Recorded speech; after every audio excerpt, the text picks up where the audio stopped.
Assalamualaikum warahmatullahi wabarakatuh. Perkenalkan, nama saya Tria Nur Aini, kelas manajemen 22A dengan NPM 22411037, kelas manajemen 22A. Di sini saya akan menjelaskan tentang penarikan sumber daya manusia.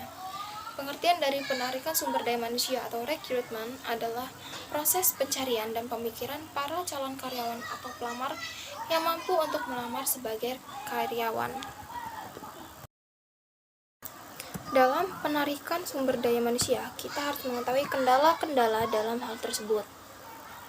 Kendala-kendalanya itu pertama ada kebijakan-kebijakan organisasional.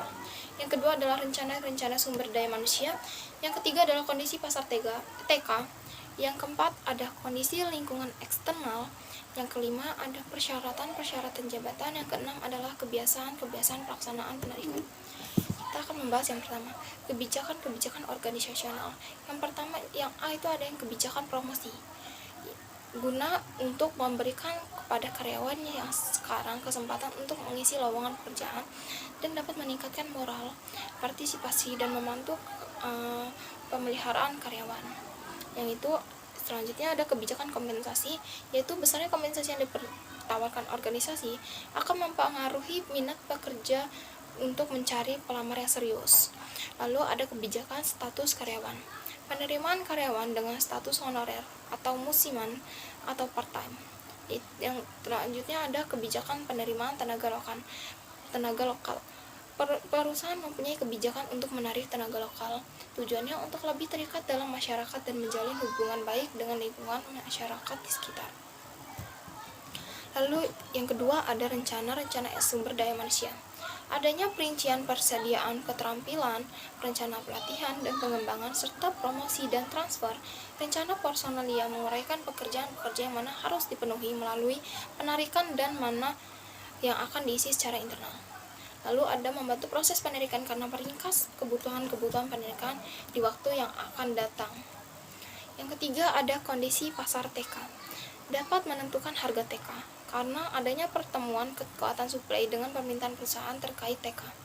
Bila suplai terbatas, maka penarikan harus diperluas dan akan menyebabkan kos lebih besar.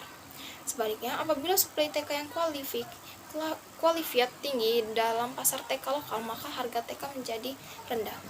Yang keempat ada yang namanya kondisi-kondisi lingkungan eksternal.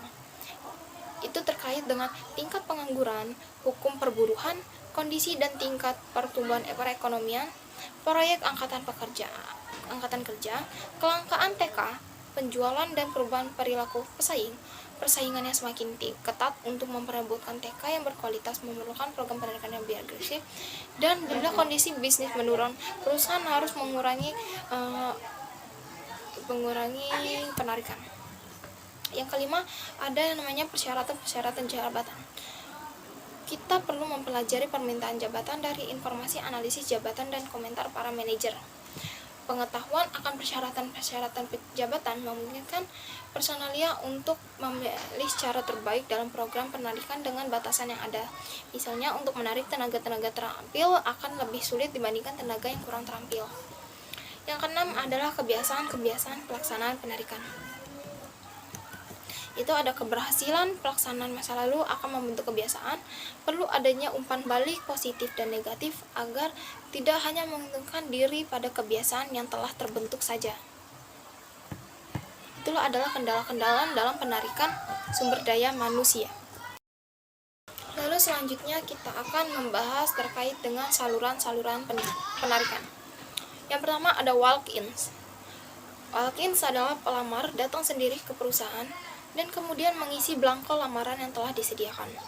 Lamaran ini disimpan dalam suatu file sampai ada lowongan pekerjaan atau sampai lamaran dinyatakan tidak valid lagi. Yang kedua ada rekomendasi dari karyawan. Kebaikannya ada karyawan memberikan rekomendasi berarti telah melakukan penyaringan terlebih dahulu. Lalu perusahaan memperoleh informasi lengkap tentang pelamar.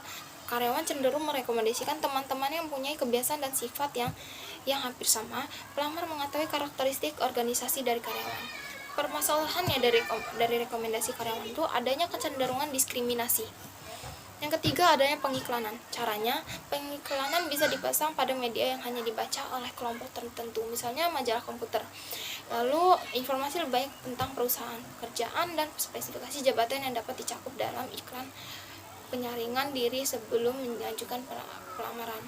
Ada jenis dua pengiklanan, want ad, majalah koran, dan blind ad. Para pelamar diminta mengirimkan lamaran ke PO Box dengan nomor tertentu. Yang keempat, adanya agen-agen penempatan TK. Employment agency, baik pemerintah dan swasta, menyediakan informasi ke pekerjaan melalui papan pengumuman atau job flow.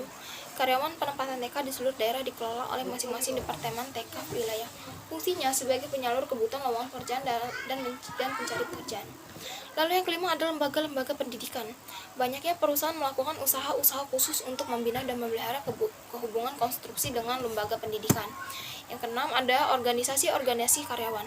Perusahaan dapat menarik karyawan dengan keterampilan melalui organisasi karyawan. Contohnya, serikat buruh lokal tukang pipa mempunyai daftar para tukang pipa yang sedang mencari pekerjaan.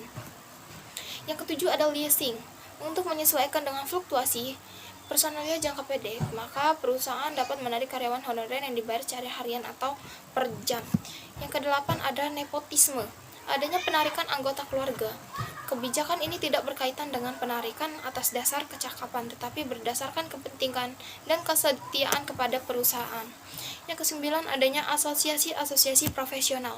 Dapat berfungsi sebagai sumber penarikan. Organisasi ini mampu membantu para profesional mendapatkan pekerjaan, misalnya Kadin, IWAPI, HIPMI, atau IAI. Yang kesepuluh ada operasi-operasi militer. Banyaknya personalia terlatih berdasar dari dinas militer yang sudah habis masa tugasnya dan menjadi veteran. Bagi yang mempunyai keterampilan yang dapat diandalkan, seperti mekanik, pilot, penjaga keamanan, perusahaan yang memerlukan dapat memanfaatkannya. Yang ke-11 ada open house. Orang-orang di sekitar perusahaan diundang untuk mengunjungi dan melihat fasilitas-fasilitas perusahaan, memperoleh penjelasan. Diharapkan untuk tertarik bekerja di perusahaan. Metode ini berguna untuk menarik karyawan dengan keterampilan yang langka.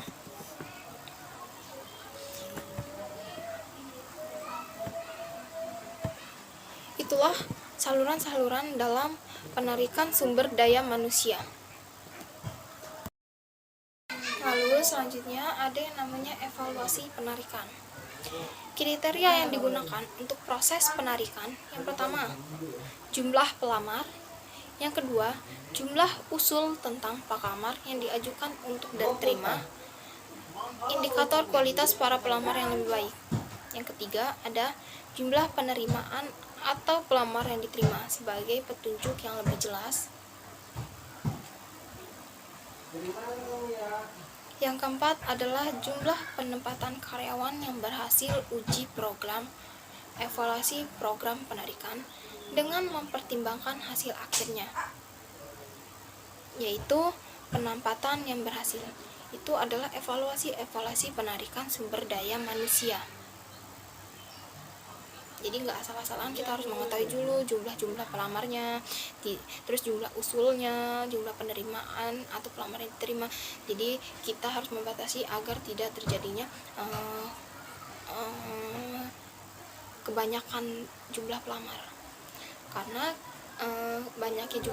jika kebanyakan jumlah pelamar, maka perusahaan akan sulit dalam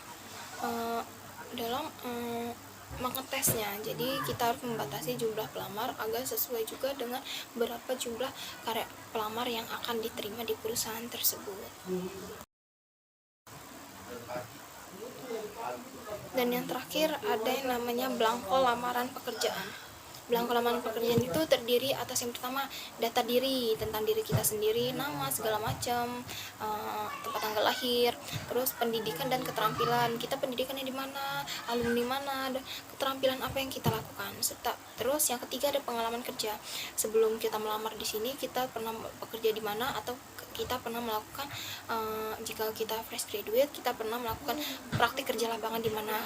Lalu yang keempat status pekerjaan. Yang kelima adalah keanggotaan organisasi, penghargaan dan hobi. Kita harus melihat ketika kita dulunya kerja atau sekolah kita pernah mengikuti organisasi apa dan penghargaan apa yang didapatkan. Yang keenam, adanya referensi. Yang ketujuh, yang terakhir, adanya tanda tangan. Oke, cukup sekian yang dapat saya sampaikan terkait dengan penarikan sumber daya manusia.